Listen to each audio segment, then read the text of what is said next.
Bagaimana kabarnya? Baik kan? Kali ini saya akan sharing tentang usaha barang-barang bekas. Tapi sebelum kita mulai, bisa tolong dong ya guys, subscribe, like, share, and comment. Ternyata akhir-akhir ini barang-barang bekas banyak diminati dan dibutuhkan oleh sebagian masyarakat. Dan trennya naik terus, banyak dicari dan diburu oleh sebagian masyarakat kita. Sebab harganya relatif murah dan mutunya juga masih lumayan baik. Masih bisa dipergunakan untuk keperluan dan berbagai kebutuhan yang lainnya. Sekarang usaha barang-barang bekas sudah mulai dilirik oleh sebagian orang untuk dijadikan sebagai komoditi usaha yang menjanjikan, baik di daerah atau di perkotaan. Sudah mulai menjamur. Usaha barang-barang bekas mulai diminati dan disukai oleh sebagian orang. Kalian tidak usah bingung untuk pasarnya. Sekarang sudah menjangkau dari kalangan menengah sampai ke bawah. Jadi skup pasarnya mulai menjanjikan. Bagaimana dengan kalian? Apakah kalian tidak tertarik dengan yang satu ini? Atau sebaliknya? Melihat usaha barang-barang bekas, kalian mungkin akan tercengang. Modal tidak terlalu besar, tapi hasilnya lumayan. Barang-barang bekas biasanya sudah ketinggalan zaman dari bentuk fisiknya, barangnya, modelnya, atau perangkatnya. Semuanya sudah mengalami perubahan. Tetapi sebagian barang-barang tersebut masih ada yang dibutuhkan.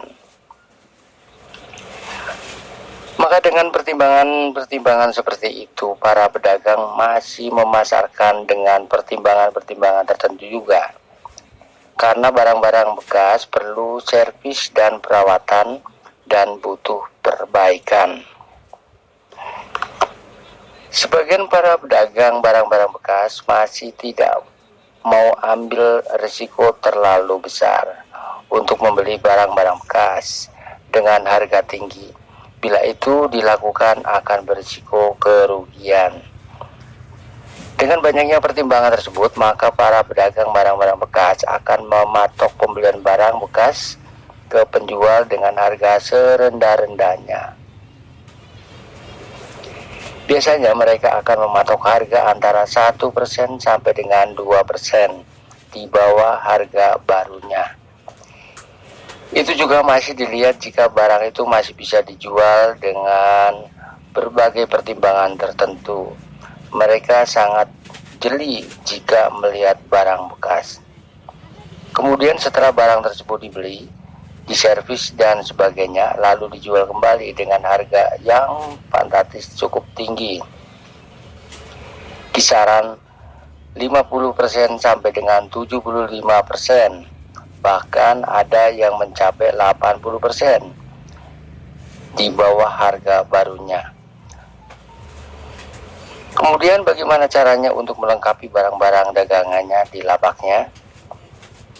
Sebab barang-barang bekas tidak tersedia di tempat agen seperti halnya sembako. Namanya juga pedagang biasa, tidak kekurangan akal. Mereka akan mencari dan mencari agar konsumen bisa disediain kebutuhannya. Sebagai contoh saja ya, bila pedagang mau mencari-cari barang seperti ini contohnya, bila ada bongkaran, pindahan rumah, biasanya tidak semua barang-barangnya dibawakan.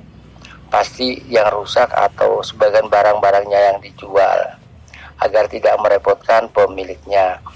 Mungkin juga pemiliknya akan ganti barang yang baru lagi. Nah, seperti itu. Itu biasanya larinya ke penjual barang-barang bekas. Yang kedua, ada juga pemiliknya barang-barang bekas yang datang ke lapak menawarkan barangnya. Yang ketiga, ada juga dari pengiter pencari barang-barang bekas yang membawa gerobak. Keempat, bisa juga dari lapak rongsokan. Kelima, bisa juga dari bongkaran bengkel, motor, mobil, pabrik-pabrik, barang-barang pertokoan yang sudah absir, ketinggalan model dan sebagainya. Keenam, jika stok kosong, sama sekali terpaksa para pedagang membeli barang baru di agen perkakas untuk menyediakan pelanggannya agar lapak selalu terisi stok barangnya, sehingga pelanggan tidak kecewa. Begitulah banyak cara trik untuk mengisi stok barang di lapak barang-barang bekas. Bagaimana guys, sekarang sudah tahu kan? Apakah kalian tidak ingin mencobanya? Jika kalian di daerahmu ingin membuka barang-barang bekas, mungkin tidak laku ya, kurang ramai ya guys, karena terkesan kurang lengkap. Untuk itu bikinlah komunitas perkumpulan pedagang barang bekas, yaitu mengelompok, agar konsumen tahu bahwa di daerah tersebut ada lokasi penjualan barang-barang bekas, sehingga pengunjung akan berdatangan. Atau juga kalian bisa menyulap rumah kalian atau garasi kalian dengan dibikin seperti supermarket barang-barang second. Seperti ini terobosan baru ya guys. Ada mungkin tapi belum banyak, tapi boleh juga kalian coba. Tidak ada salahnya, namanya juga usaha, yang penting halal, berjalan lancar dan berkah. Kemudian tak kalah pentingnya juga bagaimana cara mendisplay barang-barangnya. Sebaiknya yang rapi sesuai jenis kategorinya, agar terkesan rapi dan bagus, supaya lebih menarik, pengunjung bisa memilih barang-barang dan mengambil barangnya tidak sulit.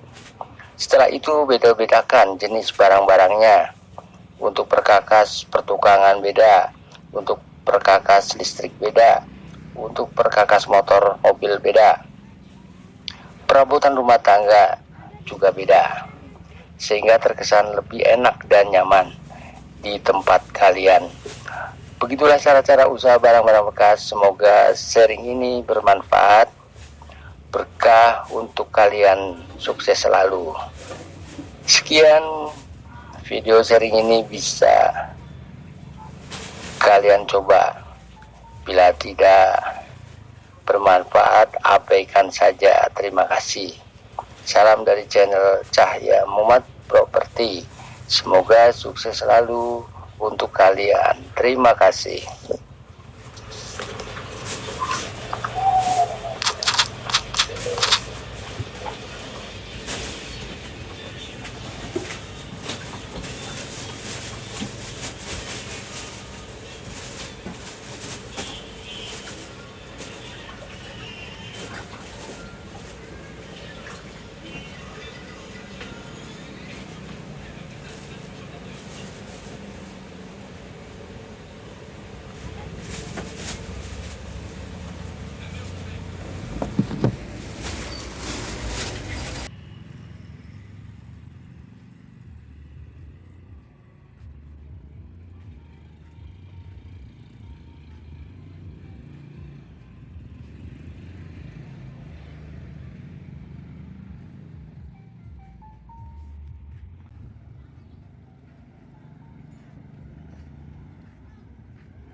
Udah deh ya.